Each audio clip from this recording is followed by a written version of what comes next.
Tileto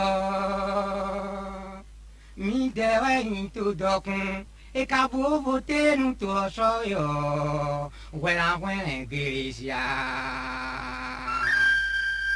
Kirisa ni tileto mi matundo mi dewe into dokun mi kabu vote nu to soyo wela wen ge edie mi le kan ebo mi no do bo aso mi ba gbeje bo melo izunu din so kekero izunbo so kuno izunwe fie mi nanu ponto ro geresi gbe owe barayo geresi o me kuku ene ti opo we me jan do kunu tombo mi jan wen geresi din ina odo pereji o geresi ma ja pereji igbene geresi ma ja kole jan do gbene mi de mi jan wen geresi fie nanu ponto erie Emi de kon dévaration aïe chauffeur fongu o e go kwenu kwene ba kholu ro atolo fongu o e go kwenu kwene kwete kwani tie to kana fongu Pere tani tinata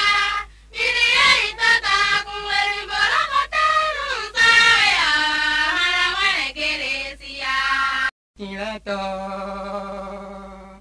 mi dewe into dokun e kabu vote nu to soyo wela wen geresia Kirisa ni tileto mi matundo mi dewe into dokun mi kabu vote nu to soyo wela wen ge edie mi le kan ebo mi no do bo aso mi ba gbeje bo melo izunu din so kekero izunbo so kuno izunwe fie mi nanu ponto ro geresi gbe owe barayo geresi o me kuku ene ti opo we me jan do kunu tombo mi jan wen geresi din ina odo pereji o geresi ma ja pereji igbene geresi ma ja kole jan do gbene mi de mi jan wen geresi fie nanu ponto erie emi de kon dévaration aïe chauffeur fongu o e go kwenu kwene ba kholu ro atolo fongu o e go kwenu kwene kwete kwani tie to kana Milo fini o bloco na bimo. Nye njodyo we kale ko kwene di Bon mi ka be griyo wa ta on le din o ken ku din e blo na bimo. ina do ya so me pevide bon nje grezo ayo pevi nje nje grezo aji na do ko ka ya photo ngo de grezo ay ta on D'accord. Bon de mi ka griyo wa din mo ro sungo mi de fini. e do Ah e temo ka jere ka mi be bale ka de bo mi do hun ton hun we. nu e wa e baba le de so ayon eyin mi na gbo jodo sun godo ne yo ina do pon be mi na gbo jodo do igbade kwe wa ide mo gbade yen do elu gbade ti e melu re gre ti egbe bon si zegbe kan baba le ne baba le gre we e wa foton bo ese ne o to ndo ni apo je re de ma se pe ko emi ka do fun kaka ni do anko a Mi do ko. e globi ni flank po vo Ku ko de mo alo mi to mi de din o. Ne ku we kan mo mi tian wa alo mi to mo. e kokwe o sojen wa fi bo egbeto wa so karu no fi bo yi go hokon bo wa fi e ho me di o le nka mo kokwe ogbe ri kokwe lo pa kokwe lo di o e jiro ma wo no sa wa zan po le no mo chaki do po mo e ka han gbe fi di o e wa san o to Bon din de mi ka mo mo ite ka kha mi do ayi mi to me. a e ki mo di o eni ohun eyin baba ni mo kugbe na ikugbe po me na hu ipo eyin a hosu na vi mi re o bo tondo de to vi we emi ni ne mi o e jure e na hu kaka pondo e nu gboja don de aji bon e bo le kra agbo bo ni lo nka do fio na mo vuvo bo mblo de vo e ma so akimo a eni pa ihade Bon ite mi ka ba baba le ni blo ni ye. Ndi temo mi ka juro bo baba le ni blo ni ye. e babale e tre e ma gosin fi ahun e ni gbobo aya ikun ma pon sin si bo ma gbenje e ni yan e bi bo na e go into oba e jinu ko mi to le bo ni e na do din o ache to se asito se to fi e nkono di mo na fi bo wa nde bu din Ah ite mo ka kan na blo ni. e sama e mna ojuro a e na do ho he et ne les ont pas et te qui nous vite mais rien à qui a dit bon assis ka va faut que un peu d'accord nous avons qui mon au flani le ho isin tagba je mi le jan we do fie lo dion me single we do fie lo fo che we bo asi ton ka do to we kan mi de dion be do kwa de me town donc e wa lo mi bodo imbule o do glo ji bodu pade mi do bi gle so e ta do padare mo e ka do fi kwa e nka no ku do ni po me da ko ji ko mi do gle lo me fi o e we bi keka mi na do 100,000 donc atike mi ho jokono mi lo nu mi wa fie nu ai hunwa e ka yo mi me bi e do to we yo mi bodo de do imbodu pade obi bon ka wa fi nu bodon fi obi do se nsomo ya imbule ro gele ojin ka somo me de budo fi ayin ro poro jen wa fi gan ko lo me din donc mi na yo to gan le na ve do eni kekelen bo wa fi mi de fi don se anaze pa che mi do fi commune adogbe to me de do fi din mi ka do kaka me mi ton le podo se ya mi ton le po eno yi gbenu mi bonu nuwe mi le mi na do mi na wa mi do nu bi chole mi na fi don mi mo commissariat mi do ho bi o e do bodo me na me mi na mi bo mi na gele ojo me o e kuro fi o e me de kuro gade gbe mo na pla mi he yo fie yin subo ngbo so nu yin do kuro ni bo wa gele oji de o ne mi ka bi o to gan le ni keklen bo wa lo gonu mi bon tele mo ka do jenu ye ne mi ka ba gombo nu na na chi gonu mi nu e do jenu mi yo mi bi o prefero eni ze paralysis do mi ade yin bule sin gele oji don we he gble de o supo mi so tun de bu ni adogba mi do cha ho mi su ho mi do nu bi e glo eni wa lo gonu mi wa dalo mi do cover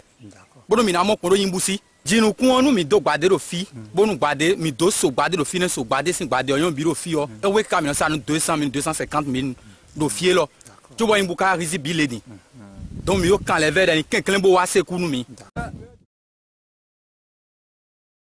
ko nta de dia ko ka mo kande o kara photo mo mo kara photo mo on gle lo gbe mi yo ne kan yo gle me do e lo yo gle o ti mi de da asomogo asomogo mi de bon tele mo baba le ka lo jejira ka mi e ko we baba le ti je ka mi de da ku ma idu gba de mi ton bi koko e mi no do koko e de greje no le du koko e bi o sin ati ton bi da yi baba le do yi e no le mo koko mi to e no le gbo e mo gba de mi to le no le fe bo mi so lo di ajagun le greje du e do kun ka mi tu ni e du bi ni so lo nde lo gbe gbe ya do npon diyan ko ero ta mi ton diyan e so wo ya bo mi kale ken telian do basia davi me bo se do ta e mable adian su du nu anu we na du dion ni bo du bi le na du diyan bo du bi ne mable adian si du nu a papa nka mo jo mo po geru alo mi to me do bo de mo po geru alo mi to me o e pa cha mi pere bon tro de mama cambio mi do de po geru te mi kan wana poga no he do monu kun choro leblo ya ami monu kun fidi ya o ma we yin me bon ye bon nu en kale den bono blo le yin bu no le bi bo don ne mi ka ba gbon be na blo ha gbon ni babale dion le ne li gbe babale soro wa mi gon awe mi pe pa no ponpo mi si du nde bu wa nde bodu nu a mi gbere ku na wa de odo mi de d'accord eyon papa e na chelu mi beaucoup d'euros merci mo yon mo boy go comme ça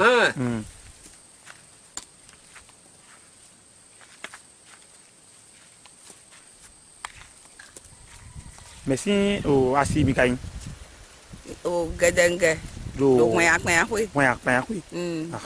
mi de so glelo mi ton ya gleo ti we mi ton so ti de so mi so no le gleo nde so no blue bon ne ka mo gbadele bi ka ko kan yin mo bo ti mo eyin bu e ro gbe o melewe ro tagbade ni mebe da mo pon be glo da ko nu se asefu be sin aho no du no le gleo na asef be sin aho no du asefu be sin akwewe no yi mo no le gleo na mo le gleo na bodo gleo melo bo yin bu ka han ti ogble bo dion ne ka chi gbon mi de subo ni nde su dan so mende do fi nso do ganti debuwa bo gbete mi ka gbe wan te mi ka do bu na yin se do ahosu do minu ahosu de do minu won e do na wa bo akpon ma wa bo akpon e do me hudo ayun me po wa yin ko yin eyan debu e ba yan na we do ta te na su te da mi ku don ko konu kuro po god e fufu e do le na agbon bodu na sin tagba me do da galo ni fi tele mo we dion bo e ka chi mo dion ne mi ka ba gwen na blo ka ba le gbon e no grebe khamia ka bi le ne ba bo be na blo ka egbe e de na gosi to mi to me na gosi to mi to me e na gosi to mi to me ba mi na mo pon do mi e to ya so ba e ka veto mi so nde o to veto mi yan e wa nu na mo bodu akwe ma do ne bo ka no yin ara hosu o no asefu be sin o pa me o asagban lo na no sun bo ni chaki kan lo no yo na so aizen be na fo dian no ka wa gble yo o so si dede ya ça c'est pour soi d'accord mais le gbade le ko ro son to te bon malule kana tan debu mi klo mi do gba di o ogba de rogun epo ina ko pe fi de bo mi na fle chu na lu ko yo di o ebu bi baba mi ka klo me wa se chibi do meji boya me da ozun nduru me ka klo ji o e se boru o ma ka ozun a e tun a gbe o me o se tu e mi lo du lo to gan ni kekere bo na me se do bo iwa do ka mi to le mi de o ve me de esu po o ve so mi lo klo me gon e fidel mi gayin lanta no mi lanta yo mi ka do mi de ta won neyin do e do esu mo din do ina se po no le se do be na yan melesin bu ka je dion mi de su mi mo e de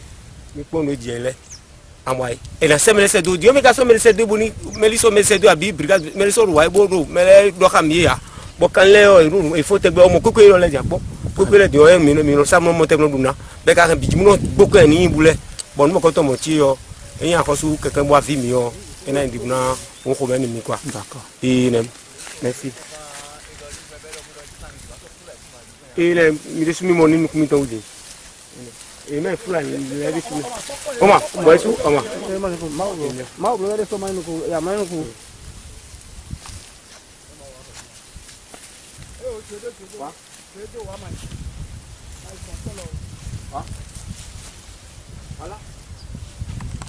Yako nari bon okay lo ka dia e fite mo mi ka le fit anta ko gbe sai fun ba ji mi de bon tele ka gbo fe wi ba to mi na do ko lo kan ji bon lo gbo fe me na te yin bo atu ma ko ire de bo to gam to le ma no kente go ya e we gbo ba ti e so yi ho ayo atapa ire do gleme do sungo lantan legon bo yin bo nya hwa baba le nya hwa bo agbo lo te bo kan be ka da han da bo e do ni baba do ni nya yin bu ton le ma ina gba sinsu do yumbo ka di fi yoyo baba ze yumbu vion bodito ete we do ni yumbo do eniyan baba che da zun ne sun tun wa ina mo de pon poje yumbo pojro papa gan papa baba yo yumbu to e baba so kenwa idasa to do vion bodito yi tan le papa na lo ma jro gan ko mo na noti afado ji pon yumbo je boro ni ale bo soso yi bo zo vun ale ko ten lo bo khotan buru nye da zo ka be zo so me zo so zo ajajameni ba ma gba je lim de gbon po to we lanta ko bidon o dion le pa de dion le ite ka ba mi de bo bale na blun bale ni bon mi do fi to ga mi do bio to ga le ni kekle bo vi me lanta ko we le ni kekle bo vi mi bo ade yin bule sin fi bo le ma so ade wo ina ndi ba vi mi ka to ne nkan to ni ina yin aholu pelaza d'accord be wa fi lanta fi acha e wa fe na mo e fe da aholu pelaza ba mi de na mo d'accord bien merci lo de mi de dion ne kan yo fi lo le ro sungo wa ba je sun bo mi su ko mi ga fi den e cover fi de cover kwa huso ala so ngo sin bo ne mo bo gbaje le o ka fi dion e so yin e ba po won ya bo bi zabi mo ne ko mo chi mo nde bo de we ya wonu to jo trolo ne je gbaje doji won afuro bo na mo bi fatikena mo wa vojo do wa gbo to me yon ibule wa po ndo november bia fi ko me ba gbaje bi pátápátá ilu bi pátápátá de so po glebe a so po ndi na mo na ha ka kere po fi mo to we inu bra na bo yin bi ro a che pa de friend de bi o talon de kekere bo ase ku ni mi do cover le bla o no e bla le me ko so tu wa same ka le imbo same e so ikeze we same ni do fi ka ba do 20 mo bo mamo ya bo ikwe po won mi ya wa sasa po won e o no gbada kile obi le mi gbo yo re hun so ku bi ro talon kekere bo wa la go ni bo yan yo ni mi sito we fi d'accord dion bo mi ka sagba yin bule ma du fla fu mo bo mi ya gba de mi to le mo e no pe ko na bi mo mi kle le ho me dion kle do to ho me dion do le kun so mo kle do fi dion e 2 eteta bikaso mo ho ta mo gang cho be ha gbele fu gbele e gba de ko egbe ho me de mai na mo ni blo mi ya no se ya kaka bo de vo na yo no do asa do do akọ no be de be e ka du bidi bro he pa mi to le bi gbele bi ro pa gbele pa ni do pa fi mi lo ji pa mi lo ta kin podo po ma ko ni le do mi gboro do pa ni fi le e wa san ko no di apa me ne yo ndi temo e kan le vo blo be no ke hun mi nyonu mi to le wa kele be yo e to do yo mi to le go e to do nyonu mi to le go bo e so do yo le bi body kesi di bo yo ni so krita ya bi e sin do no tubo yo ni so se wa tani bo akele me to do le go e te ka ba ni e do ho hai jo do ho hai jo do ho hai we gon tu dion ne fi lo fele ne do kan kan go bo mi jo do fite jo do won apa ya kwe jo apa ya kwe wa ke tu mi fi dion mo de po de le bo de le o bi po do ai no beka poro e hena pa chubo mi jodo ne ka gumbo mi ka jodo so mo mi pon o ga ile mi na modo do de mi no kun mo la de berente la espace de mi no pa na chubo na wa de o bo mi do mi no pa ni 2 mois e ka si pa ni 15 jours ni mi jodo wa ni ka zo mo no ezo ni wa keze bon aze ka de gre alo bidon de gre mi pon bidon de do fine de gre de fula le aze po bona zindeu aze akan pa bona vlo bidon na ma de sin awa de vo na la ho de vo bidon po 200 mi ka no ho roko wa zi de gre te no ja donc e a ho ya ho de o le na pa ni 2 mois 14 jours 15e jour go wa nso mo o ka de do de gre on ngbo obligé o famille ti le do ni jodo ni o ma ita le ne gbe mbo agbe oyin d'accord ojo ne mi ka bagun me na do ka ba le le mi bagun me na do gbon ne agbade mi do le ne mi o ton le odu bi bo ho fo ne o de po mi pa bo le mo npe de mi asa hamra luna de po de su ton le glo de ite mi kan wa lo e mi do gbe won sa to gan do e we do mi wa nu mi na dunu bo mi wa bo du ton le glo de kan we ko 100 e we nguro feed de lo po de ka do 1800 1500 but 100 de nka si pa bo mo aha 25 gbe we ya bo ne kra won ma sun kwe de ko na biton akwe ka yan bo khode o bo pipa bo bi ka ki modin ne ka mi ka si dogbon se ka mu kwe mi alo o cafe kare file boy gbondin bigro gbele sin kwe bi o pe fo ni bo gbele do akwe ton le ba we ne mi la ma sun akwe o gbele le pa mi file do ton din bo le mo ba ile do ko reso e we ko ne ka yin mo ta ko si de ro ho kan mi na mo deji de le mo fine bo azene di examen jeudi e we ze e zan ku bo e wa ho kan e be de le bi do ho sa bo do ho zo ko de ko ndeka no ton de ka ho sa ganu ho sa e do bizo hun lo ha mi e de le d'accord mi babro yin ni aba le ni ya e bo ni mi mo kon ma mi na ku ado d'accord merci bien sûr papa mi kudo le o mi ka bo ne mi go ni gadi mi o greta mi lo mi na kon mi ne mi lo mi na kon mi le gba mi ton le yodi e mo le pa de clé do fi clé o tion kwenze bo to clé o me bo le ko atike amasi kwa bo funa we di le bedu do me le ko atike amasi taka ton gbe bo do ni bi bo pa de ora po tan lo e bo ibuka no ko bi sa me gbe do po papa oui le mi de dion o mo kwa ro tam don dion ile ka ro ku ma ya won ka se ipe e we kaka dion ko te dion e solo 50 me ya solo kale o me ya ko te u kale o amo e gleme yi di gleme wa ba do glesian zo wa yo u vetele ka de mi o ve de mi o die bon we vo ehun bon e no we vo gbe bon o lo we vo ku e do na do dunu wutu bon ndudu ka global yin boadu pi ato gbade e na do du ele ato to ne lo akune nu yo e na do du e ato jin kole bi de bo e na do du e na susun do e akun ni bre ne nu we o ni yin bo e kale ni keke bo do yin bu te ni bo gofi bi bye bye ni ne ro pono to ya ko pa win we no yin ni te ndo we o kale ni keke bo yin bu gofi ni mamo bibo ba encore il a de me oui et ça si tu es dion et pas si tu es un peu glé dion et là même là donc content bon moi même quand oui bon et là moi il y a quoi bien de il y a quand même ma roue nous ne Greta mi so do didi de bois quoi et ne d'accord bon dion glé lo ta dion ne ne fi lo et non yo quelqu'un go le ko li bi die mi ile bi comme su go mi ka infidèle ne ko ya pa ko nu yin ko ne khol ko awin nu d'accord et ne et beaucoup doko o do ko na bi mo on wa je glero fi dion lo touch we lo fi touch to no fi bo touch no fi ni de sunu bo on ka je no wa je lo fi dion 77 on wa je fi bo dion mi je fi dion ko nu wa we o ne le ka je mo lo gleta we do je lo fi isu kan do a be sin poiton oyi gbamodin bo ibule eje waji o eno de kon be mi kan do eno do no mi ton du be mi no de kon e pere kaka dion e ka transa biba me hu atonde me dia pa so bo yen me na atonde me e do keke tere sunu gbo nze wa da fiche so keke wa da e yan fiche bo yan siche bo yan fiche si bo yan yo me ko e pa gremele e yan bi da o sun kaka bo so tu bo le so tu kan mi bon filet e ron quelqu'un et les copains et déjà quelqu'un pénètre ton bi et non e wa hu ke mi di bo e mi ado hu do do o kan ji bo do to gana se ke mi do e yin bo de ma ka so wa o cover o mi te mi gbe cover bi e gbe e ne do ka to so le o e do hu do ke mi bo do sin ki do ke chu e do ka to so le lo pa ya e yin do gouvernement su ka te pon bo yo o seku bo ni e wa dalo mi bo ni fidele ina ino akosu bare ye do mi tele pre ran to me a be ne ndu hwe o do nta che jo wo do hwe kaka be o kan de kwa ton nu kwene din bon kadu nu wa e bo nka su kan so le mon dudu obo dua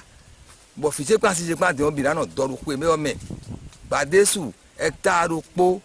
goru po en doro sungo fidi be kadu bi bo nenu wi yo nenu wi de nka ko en wu nenu wi tongro kwa ton bo terrain ton e we deboa bo fini on do semaine un pome on kanomo 25000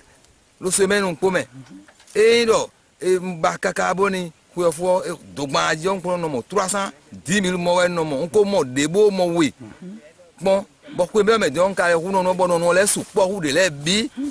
bo di on mo do edede na wanu buna dupo bo fi se da mo na duo e ka glo do baba nu ko di bo isekiri fofo yi on le mi bagon baba eni baba de ma so afio baba de so ma so afio baba biyan mi de baba rin bule yo eni gosi to me d'accord la jelmi merci nenu yo blomble yi buka bloli na tambono ba e be kaka san ton wo no cha foto mo vi e ga be sin soje gbe ne blo abudu bi papata wona ke no ba le ti be yam dasun bon o sin gbe fi so gbe fi mi de dion zone de teme ton ga asom je so fi bien do arrondissement de teme arrondissement adogbe bon dion de tele ka ba mi de tele ka bio house we mi de ko mo na wa se ku ton mi la house la vi mi na se ma kon le ki be na kon de glisse sin ya supo kan ka ko fi fly ya ko de me no so de me tun wa ibule non gle o me ka mi bono du mi ton ko pere no no ku mi ton me ka bi ni nya e bono yo ba mi de ni nya ne bi e no ku mi ton de boa e tun te club ya ho o yo de mi ton bi hu na fo ton no la bi no e no ko sun gba an pe ni gbero e mi be ka na ko ton so foto en gle o jawe no le bo nkan blu ne no wi yo no le do gbade o ma o po ma bi e no blu ko mi o me o de ka ro gbin yo mi no blu le be wa fi e no gbo pa aja ko mi o be de ka wa fi yo gbegbe do fi wa idinbo ado nu obule yo same ganwe me ewe wa fi wa si tire po yen po bi do fi be wa fi on do sikiti kaka be sikiti bo so otupo ki apapo bi do same ganwe me bo de me do padi yo me mi le sikiti do otu etan supo mi te mi gbigbo han ayo we to mi afi yo o japa bodu gbade bi e japa bodu gbade bi pátápátá nenu wi ko e tele de do nenu wi de ba ya ko me na ba na idu na e kere ki so pon do nenu wi de so de nta e zon e mo ro fo to me no tun do e japa bi bodu gbade ti akọ re le fi e le akọ me bodu gbade la ko me bo be bi okuyon ne okuye dupo e de ro ko me fi don e wa fi di nu de so ko ro fi bo mi ton donc to gan eyin de ado ka mi gbe do mi do do mi mo me mi ka mo me bo do ni me o me do bro de yo mi na do ko de go ne mi e so do ko de yo ele wi me mi to do kan pa be bo me mi to do kan pa be mi mo e bo da kwa ma be do de mi kekere bo oyi suru be bi kwa ma bo oyi suru mi ka le wa yi konton bo na kwa ma de bo bi o we ma e no bo na we ma mi a be mi na kwa ma be gbe be abi me o bo do me we le la ko mi to lo meri me wo le wa yi konton meri be do ko ka bro de e mi na yi autorisation bo e da mo te bo de yin bulesin gleoji donc e ka do friend yo ibule o aida hon bi e lo no gbe be me de so si ata asite do poro fit bo gbegbe wa gbegbe force bo na do konton nkan to na ikun da di season e force bo na do konton sa me be mai sikiti to be stock yan pade ti to po le wi po donc mi de so ada ya donc o ma pra yon le wa da yan e si ya donc e te wa fit yon mi te do fi be bloté be mi na e siti o mi ti mi na bloté o le di mi na hu ya no tu wa ma ni de so pa da bo mi na do mina blow dimbo yo mo to so pura da be fia donc yo to afio gbade den ga grene le fio akamia ha won to bi yo yan khu so nkare akamia ha won to bi yo bori le grebi hu yo greti egbon fi kera wa te gresu 6 eta wa ndo fi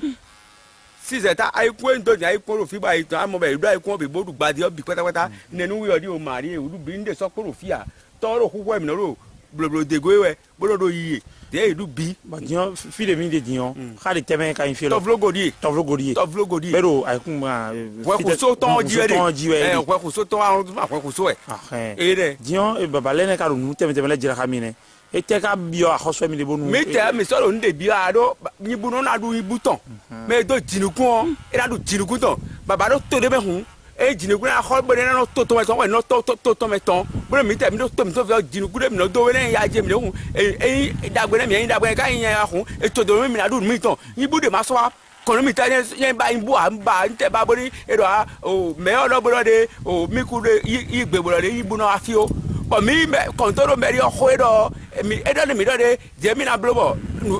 baba o dun le mi na mo e boy na so ho mi bo mi te mi ka gbe lo mi ku ba kwede o e ibu ni gosi test aji bo de mi mo be je o ni o to na se pe panu vure mi ni bo de nde ku kan mi ton bure wa so mi na kwa mi bo mi gbe mi je do de e na odo po o ko bo na o po gle o mi ku no mo ko e je na iko bi bo no du ton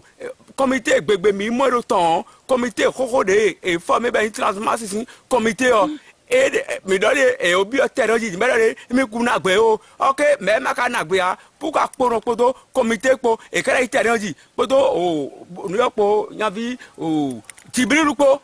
e technology bo apondo toflo go fi yavi e do mi bo de mi na apondo fi bo ngbe ni o e wa la lo sin fi o e poto Nicolas po bo de mi na apondo ngbe ni do de yen ku si le gre bo de te pon o e ku do khon de mi na apondo gre je o e le gre ton donc iburi go sin technology fi eni o ko le ni ka bo gbeto kuku e bo gbeto le lo kan pa me lenu donc e ma ka wa fi a même ton la kubo même ton e kan pa me lenu a d'accord donc e lo ku e lo ho han gbe o pa ti o le jagun ri o pa fi di o demi eta de ji bon do bo no blo ntere me kun je ho ati egbo nde eblo e ta bi ko da e te fi te pa si te gbo na ru e te nde su na ka bi akhoso don jajo akhoso na wi bi lo kan pa me e bo na wa mu na gba joja be na le se baba do bo meri na ikwe bo mero fune be mi mo me o e no lile mi e poto de agbo kaka bo e so o tu kaka bo ibugbe mere mi o na autorisation bo e na datu e ton poro so o pobo je ibu yan naji be mi le wa ikwe donc ibu ari e go si fi mi so bade a d'accord ya chel mi e potre lo nyonu wa da na to kan na forcer ton e na hu fi da ta me e na kwali yan me ina lo genu mata be e o te bu che fi don be kwidi ba de ona e be fi de be ku to ko le lo ta ni o ene fi le lo kusen lele ba mi de sugbo no fiten mi ka ita adogbenu enu adogbe fite le gba holi en bo le lo ta mi le di o e tele mi ka duro fi won le kun en bo ite ka mo ka do mi gbo bo mi do jire mi na do kan yi mi lo gbo mi yo mo le kon se ma so bo ina pa mi to ni pa abo mo ai bo do buro si de be nka ya kwedo se ka mu ya kwedo buto mo le kona si sa mi fa yin do se ka mu do mo le kona bo yin buka abo kan bi hegbele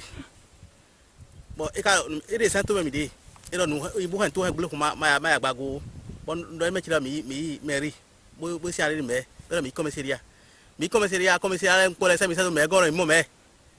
e mi ta mi ku to le mi na ho mi na mi ku to mi mo yin bu aji mi do mi ku mo fla le sa me wa du be do mi dio mi orio ma flan le mi na si dogbe aji mi be wuli flan wa do de aji na che mi na ibna wuli be do de mi ku se mi se do flan wuli gbe o de mi aje kwa dion be na bi ba fi pe fi de mi bo mi la izongo me yo mi mo ka to le pa ha fi kile aji fi be wa pon bo ka mi jodo pon e a ha na do na mi jodo ai ho e da mi mo me yo e ka so na ha ta de mi ya mo je bo jone ka ba go mi de bo na do ka flan le mo le ba gwen mi de yo le ba gwen de person ma che yo de mi so ba ide ro so no me fia mi so ba ide buwa e de ma so afio eni nya bi e de mama no mi ta ko ndo e de ma se agba yin bugu ai e ka hanu hegbule mi so ro ha to de bore no ha mi ya kele mo e ka no hegbule be no vector mi tam e ro mo le kon hegbule e ro gba de hegbule fe yan no gbon kele bo no wu fe bo no wu fe ya ku ayin e jo mi na kon kan ku pa dion male kan do pu bi o o en laisser do je non do ko ka yon le gangan bo je ko ne ngbo eno e mo yon le donu kun a yon mi to mo donu kun no yen ta ka no so si da mo don ko pon we bo o hi me aso na o ko do ya ka so si do bo o si kan de ko gbede apon ni bo mi no fite no ko pa ho o fi lo mi de no glio me dion ne ne fi lo bagbo jori ai kuma di ka ro gudo mi to mo se do ne me to ka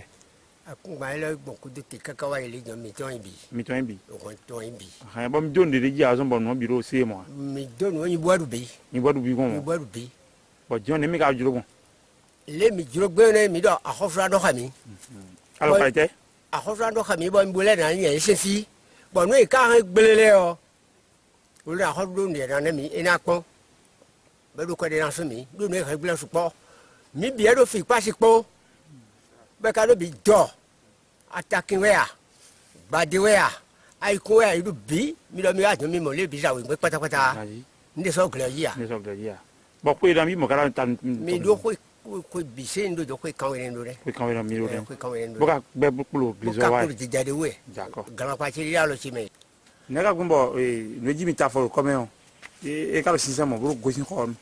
ne zo ba sinse o o wa ban do ho nu bo fi ti a si ke bi no do fi kaba mi pẹ̀lú xɔ mi gba sɛn kiri xɔ mi sinsɛn gba jɛgutse gba takinti fɔ mi tɛ bi bo bɛrɛ yi. mi ka dɔn tini ye ya. bɔn ɛhɔn bi ewe dɔ nu jɛ gbɔ de ne ya do emɔ mi do xɔ mi na wu mi le ba ko ede diɲɛ de mi de eto dɔ mɛ de kusɔ na kia dzi o o yɛ mi bi. d'accord papa da patɔn ne mi nɔ yi. Nous avons fait donc ça Eugène. Bon, nous avons non, Zogba, Koji. Koji. Mais les soirs, Glimtorfi. Glimtorfi. On est qu'à dire Hamid. Il voulait nous dire Hamid, qui aimait Edouard, et non, au bout de nous, qui aimait tant d'y et qu'à dater nous temps. Nous avons un énorme, badé, deux filles, et revenant aussi à l'international aussi, nous badé, tu as goûté temps, nous badé, j'entre dans temps, et nous deux filles. Car badé, nous deux filles, nous avons bloqué à photon. Nettement ça on va do de modoro attend fi dia et ni desu be sin ko ifo ya metin gba do ka honde e ka dro ma wo gbe to e ka ren na ru ndi na hosu di me iyo nko che tin yo e gbe do gban ewewe ya bo fi le ka so me yi akwen kana mo buna o do aso me ni ndudu e na se do e dro ma o chobo na o le to akoko glemi odin yo nya ka ja bazil sin peji we yin ho kwede boze ami locha suo bo ba kwena bo azando gliome bo ibule ka du e wa fo ganzenche apateche egbon o gleto e kumo benhe bo kianche lebi bo eje to mi da ho en ahosu malo to me awem do ne mo flani onu na je re on tun nka flan ahosu se do on si gba sen a donc ahosu ni kenkle bo wa bo avi mi bo ado ha mi enu yo jije mi da ahosu ma ken dego a eni owe o flani ma ru o fonu a fonu kana ru flani renu o kan pa ko kana ton sento mi kade mi do mo bo obio to gan le po sisi po mi ni kenkle bo avi mi no mi ton bla o eh apa mi jele o nsi oje yan le wa gle me o fulani du ta wa nu gboyan ya ah ya donné me ena do ko ka me kanu gan no e zombo ne nda te bali o ton do fi bo ete bali o ton bi hui gle wa no kon bo bla mi ton ami kwa ton gba owe game ami kwa ton gba do po e ka do chaki we ne jido o gbegbe do mi de yo bon ka honi fly le kaka bo ete bali o ton bi hui gle bo nda mi o bo apale o bi hui sin re bo ki digara ndo témoin d'accord ne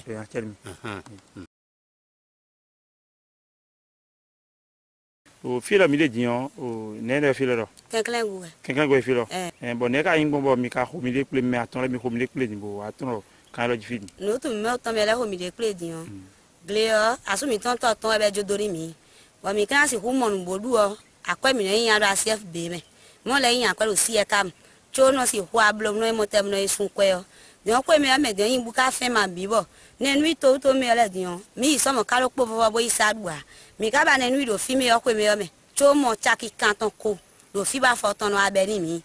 kaka je fi dion mi ka so mo pon ko bo gale na moduwa mi ka di se de ji bo le vo ahu ne nu yo ni sin ero yi yo dian lo yin bu le baba le sugbo enu aja fayin fi mo ro ya dori mi ye o wa bo yen mo hiro pono ge na to fan tutu e na sun tv do tutu e mi ka di se le vo tun me de bo le vo ije kwe na do sun le de kan e pa e ya nte ka so aka mi te ton mu mi ba do e to gan le o ni ye si hu ten pon kaka bo yan baba le sin kekere go fini mi bo ye na pon mi we mi do jire bo wa fi pe ro te ni me ru mi han mi a fo da mo to pompu bo blo na e ma ka yi ya hun to ho ton ba ka bi o to ho me ni mi ne mi ka si hu la ga mi ka si hu jadua hun to gan le ni kekere me mi to ni kekere bo yan baba le sin kekere go fini we mi a si hu mo pon d'accord j'aime beaucoup de ho oh na jino Parce beaucoup de moi on a besoin pour le cas maman les souffis né tu es rien contre pour le parler de c'est là quoi que gagner maman au donné do nous tiens rond na mi do fi to mi fi ba mi do lu dia fi me odi o ken klen go mi no yoro mi le sule mi no to nenu yo mo no to gbade mo no do ajagun mi ka adiyan ko mi o me dion we mi ba diyan e te so le ado wa e wa do mi gide gbon fi le bie mi ka le fo aro asan wa ton gba mi diyan mi si so ba nu do fi awe nu we mi no ba mo ba ka kande donu ne video mi wa mi so mo ka kande npo vovo a bo me bile so pa bele vodi do o do alu epo e wa e do na kon gle ni bo mi le sule mi wa mi tro mi na do howo ya wa no fite no tevi kame wa tevi kame bien beaucoup de ho ma wa so beaucoup de oh kone ya ka len beaucoup kone le o foi do hojo ho yo ro ho bi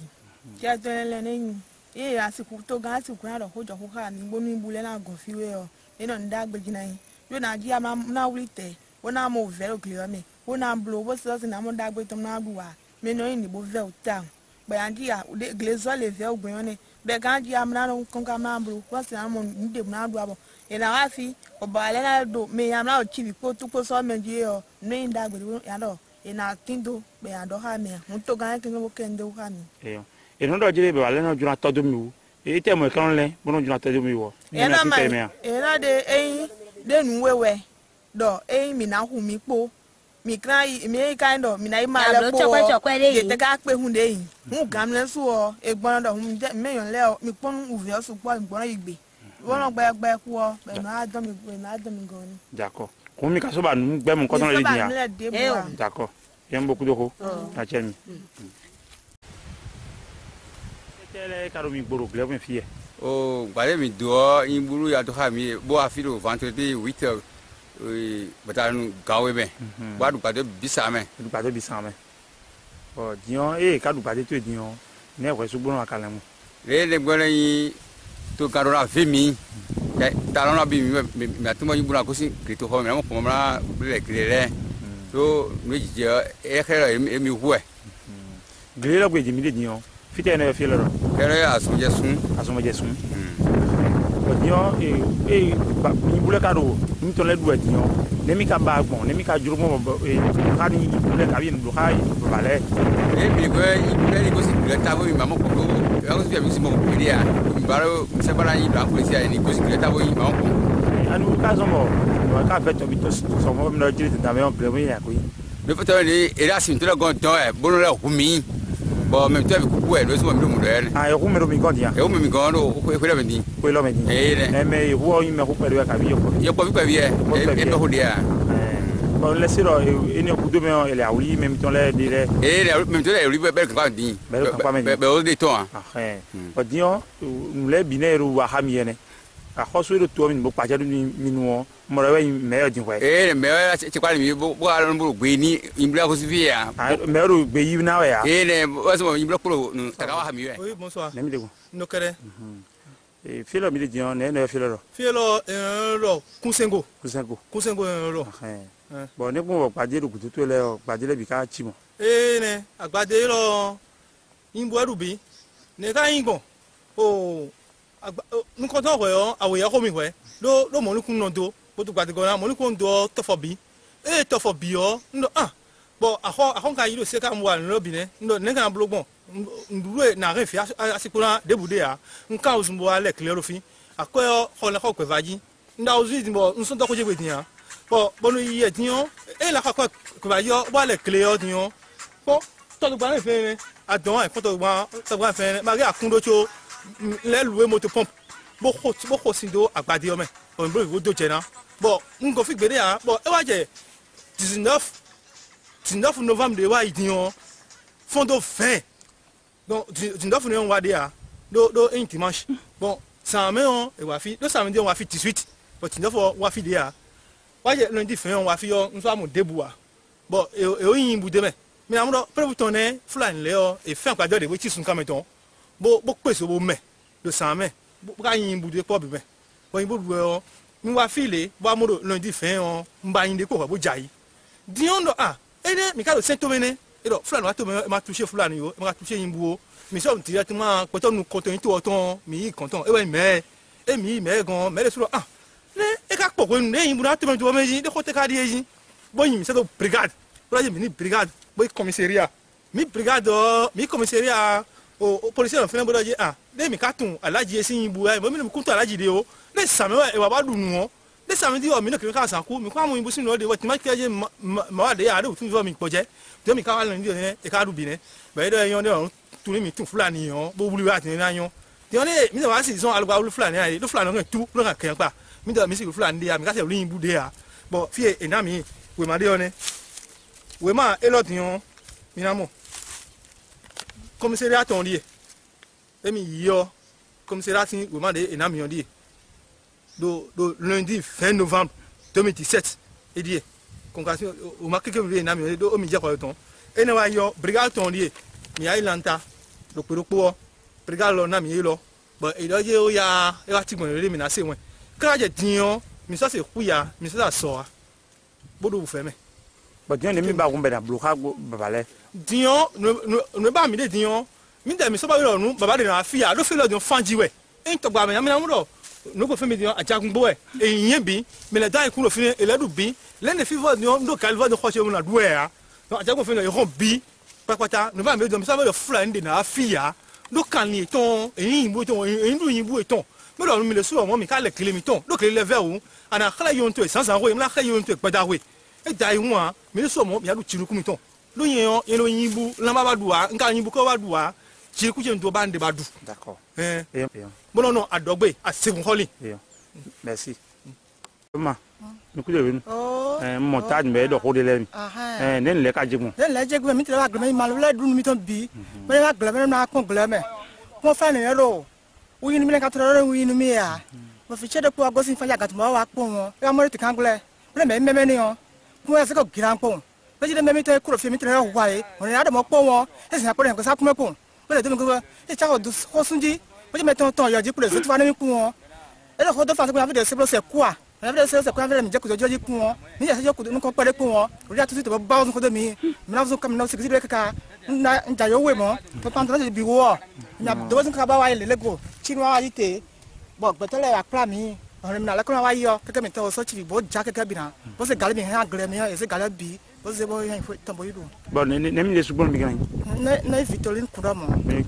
vitoline kundamo on data konza d'accord bon ne mi ka bagbon bo bala ba se ba fa le so to fi de bere kon a de na ji na wa nu bo tre vraiment le na le du bi simesi de brem na dogo ma so ton ne ji ko to be kana du wedo bo de mi kala do dollar wa ji de brem fi le na ya so ngo diyan nso poko de kon so ton wa d'accord mbok do ne mi ka le yo kajia on va fidion